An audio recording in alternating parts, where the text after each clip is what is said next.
9:45 slot with a 10:14, so on a Wednesday.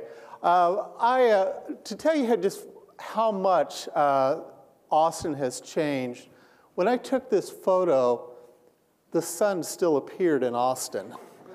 The housing market was still hot. And by the way, this is what we call your basic tiny house. Well, I read the Austin American-Statesman today, and suddenly the housing market has gone flat, which here means 0.09 growth instead of crazy double-digit.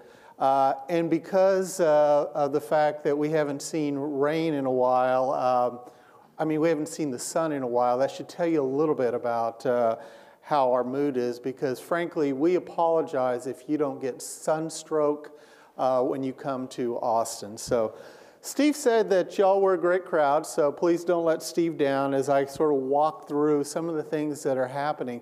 This industry is changing, as you know, so much. And Nick, I gotta argue with you. I think Austin is actually a really diverse media market in many ways. I mean, wonderful work that y'all are doing at Flow Sports. I've met Josh. And this is one of those places where we have our corporate news headquarters because it is so easy for vendors to come here. And now they only spend like 45 minutes with us, and then they head to 6th Street or Rainey Street. But we'll still take their 45 minutes because as we've grown as a company and have actually doubled down on local community journalism, one of the key components we're finding is how do we intersect in this really crazy environment? And yet, let's face the reality. Penny Abernathy's study on emerging news deserts, well aware of it. The Duke study recently also talked about how a lot of markets are not seeing that local connection that came out. And it is growing concern. Sorry about that. During my time at Harvard as a visiting Nieman Fellow, I love saying my time at Harvard. In fact, I keep my ID card because for some reason, when I get a rental car and I put it on the counter, I get upgrades for some reason. So I'm going to use that card as often as I can.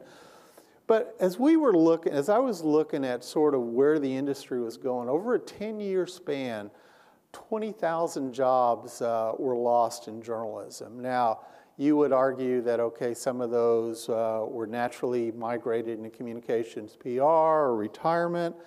But I thought this was an interesting number that came out. During that same 10-year period, 12,000 jobs opened up for parking lot attendants. Now, I don't want to be a conspiracist and believe that all of those journalists suddenly have emerged into another industry, particularly because we know in Austin you cannot find a parking lot attendant anywhere. But this is the dynamics of what's happening in our industry in so many ways. And yet, I would argue that newsrooms, for the most part, have been really good about sort of recognizing the fact that we've got to change. Whether we're going to take that next step is really the issue. And a key component is we've got to start taking responsibility for the revenue that has always been part of the wall that's existed. And it is a slow but compelling reason to want to do it. And I want to start, and I'm just going to give you, because there isn't a lot of time here for us to delve deep into it, but some examples of opportunities out there where I see some hope. And we're going to start really with, let me just also touch on this. I forgot about this slide. I took a look at, as our industry has been losing jobs, the dynamic is if you were to walk into most newsrooms, and as much as we've talked about change, the percentage of editors and the percentage of reporters has not changed much. I have done this analysis now for more than 2 years. I go into a new news operation, I put it into the formula. I've done this for each of the regions in our company, which are really diverse. And this comes up every time. And yet when I sit down with an editor and argue about how their newsroom is comprised in terms of jobs to be done, ultimately they'll say, well, no, our newsroom is different. But when you start looking at the roles, they haven't changed much. So what are we going to do to move forward? And I want to start with this idea, which actually comes from McClatchy. Lauren Gustus, the regional editor out of Sacramento, spent a little bit of time in Fort Worth. I knew Lauren back when she was in Reno. But this generated a lot of attention in our segment. Lauren had written a column about the plan for sustainable local news at the Sacramento Bee, with a driven goal of 60,000 digital subscribers. And you do the math on that, and you can see where you can run a pretty healthy operation if that happens. It's an ambitious goal, but it also tells me how important it is for our newsrooms to take ownership as we're moving forward. And this is an area of ongoing conversation in Gatehouse right now. I love what the Alabama Media Group does. They get a lot of high marks for their innovation. This is one of their verticals called It's a Southern Thing, where they have done a lot in terms of not only branded video, but also have created, and you can buy a It's a Southern Thing t-shirt. You know, building off the experience of that, the content is rich, it's engaging, and at the same time has helped supplement the really good journalism that they do on a day-to-day basis. Here in Sarasota, where I used to be the editor, we were doing a market study and realized that nearly 50% of our readers carried guns. And I mean, talk about a topic that always will create a divide. But these were folks who not only were avid newspaper readers, but in many ways, reflective of our core audience. As we started expanding it and launched from what was started as a blog to now a full vertical that, by the way, is making money, it has reached out to 50 states. Florida is our #1 audience. California is #2. We have an editor at that newspaper who is a former law enforcement and officer, obviously loves guns, and has built a relationship and allowed us at the same time to have conversations with folks that typically haven't always embraced mainstream media. And this site is doing well. Podcasts, a national podcast, in fact, and a lot of gun advocates who come through town will grab Lee Williams, the gun writer, as part of the process. You have to take chances. Poynter dinged us pretty good for it, but it was interesting, the reaction to it came from those who'd said, really, this is no different than a sports vertical that you've created. You found a passion topic, you found an audience for it, and you're connecting the two of them with good quality content. We have a small innovation team here in Austin where we're probably best known for our production facility. But in the past couple years, they have rapidly looked at, how do we monetize good content? And what started out as a digital problem was, okay, how do we take good enterprise and give it the same design feel that we would do in print? We recognized that there was an opportunity to work with our colleagues in revenue to create a branded studio option. And so out of it came a narrative, which is really a plug and play. So if you had a customer, you could go in and this is an example of one of our recent customers, Jobs Ohio. We launched this starting in April, and it is easily 6 figures right now in terms of its growth and the pitch that we've been able to go to advertisers who want to be able to sort of own their own story and yet do it in a way that doesn't sort of fit into a traditional news platform. This is an area that Nick, your group, had talked a little bit about on the offline opportunities. I can't think of anyone who gets more credit than the Texas Tribune here in sort of the Evan Smith Love Fest that goes on. But I tell you, I went to the festival for the first time this year. It's a huge part of the revenue opportunity. It's for those who are just nerds on public policy and politics. And the audience is so engaging. It couldn't have hurt the Texas Tribune that the festival this year came during the Kavanaugh hearings. And during that time, you had the senator from Minnesota that was one of the guest speakers. And even though it was pouring rain, the place was packed. This is a huge revenue opportunity. I love that the Capital Times, which doesn't exist in its old form, has taken the same benefit. And there's a lot to be said about the brand that your local newspapers and your local products have to be able to do it. And I would have to agree that you got to sort of pick your spots in terms of how to do it. But in many cases, you take Austin where you can't talk about Longhorns football without mentioning Kirk Bohls and Cedric Golden. There are opportunities for us as we look down the line. Our recent acquisition of the Oklahoman means that we now have properties in every one of the Big 12 markets. Interesting discussion on the Athletic and its impact. We think that the reality of a market like Oklahoma City or Austin, matched with Topeka, Kansas, and Ames, Iowa, gives us some opportunities. And sports verticals have been one of the areas where we've been quietly growing and prospering. Gatehouse has, and part of the reason that this company has grown is a real focus on live events and trying to diversify the revenue stream.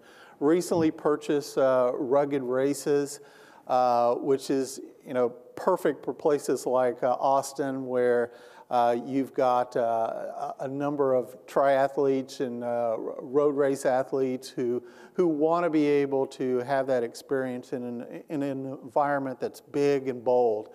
I love the best of preps events that have launched throughout Gatehouse. And it's the classic, okay, why do we want to do this? And the first year we did it in Sarasota, easily cleared 6 figures. Tim Tebow was the guest. It was the first time I had seen my sports staff in dress shoes and a blazer. That was a moment unto itself that I would have been willing to pay for. But it has turned into a signature event both on the social side and the revenue side.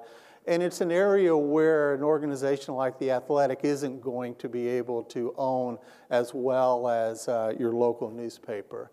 I love what Jason Taylor and his team have done. This is out of their Instagram post.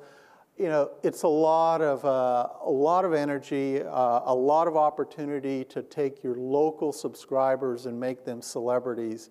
Austin, the American Statesman recently did their first Best of Best event. Where else do you get to meet Miss Texas and a whole cavalcade of entertainment? And the buzz there was really strong. We're at a point where if newsrooms don't start contributing to the revenue model,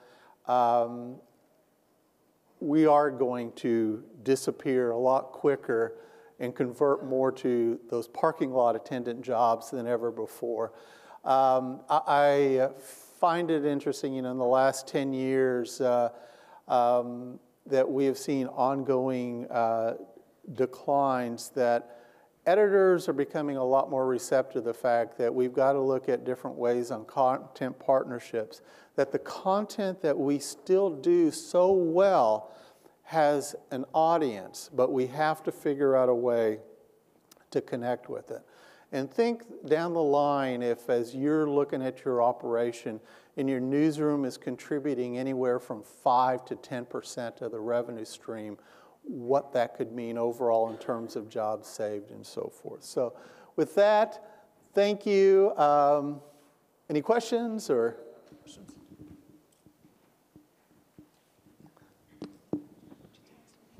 Sure. Deb Kadetsky with She Knows Media. Yes. Rumor has it that Google is starting to reward more vertically oriented sites that are single topic. Are you starting to see that with some of the vertical sites that you just shared with us? Yeah, that's a good rumor, and that's what we're seeing too. We met with the Google folks in Cambridge earlier in the year. We're launching a project here in Austin, which is this wonderful media ecosystem where you can get someone like Google or Facebook to say, by the way, we want to partner with you on. But we're seeing that. In fact, we were dealing with the same issues earlier in the year where Facebook's changing algorithm affected traffic. We're up year over year now because of the adjustments and some efforts we've made working with Google. So why build your design and innovation center in Austin and not New York? Because of a couple reasons. Love of tacos. The environment here. I take great pride in being the oldest living Austinite, first generation Texan. I have 200 plus folks at our design studio, as you're aware of. They're all, for the most part, under the age of 30. Our churn rate is no different than a lot of other organizations. So, the reality is we can give them a place where they can thrive.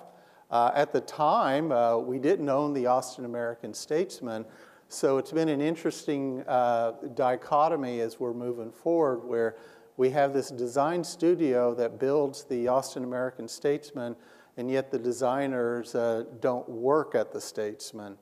I think, down the line, as we're looking, I know McClatchy and Nick, you mentioned it, centralization has been a key part of where we're going, because our newsroom strategy is this: try to focus as much as you can on local, recognize the economic landscape, and then try to centralize everything else that can't be done locally. And if you can't do that, then why not? And the reality is we have not missed a launch. I think we've had 54 different publications come into the center this year. So Palm Beach just launched last night. So I think we'll continue to grow. I think the worries that I have about Austin is that first slide of the fact that our employees get job offers quickly from other organizations because they've got some digital acumen and they know how to meet deadlines.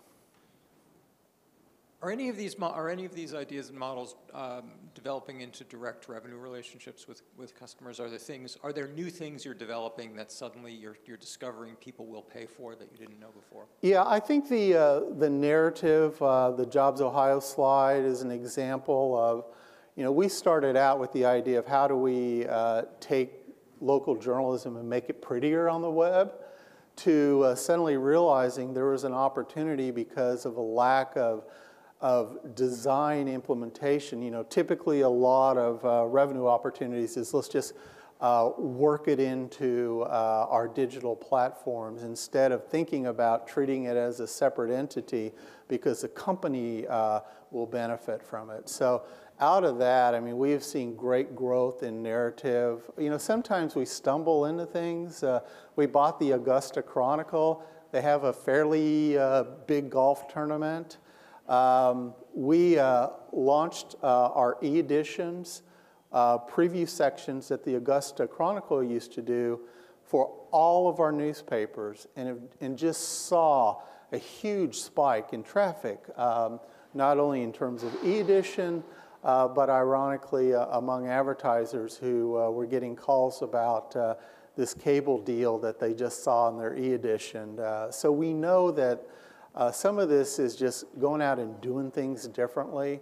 I think the sports vertical is another example. We've been looking at this as as you know, we realize, for instance, we own newspapers in Alabama, one near Clemson, in Columbus, Ohio, for Ohio State.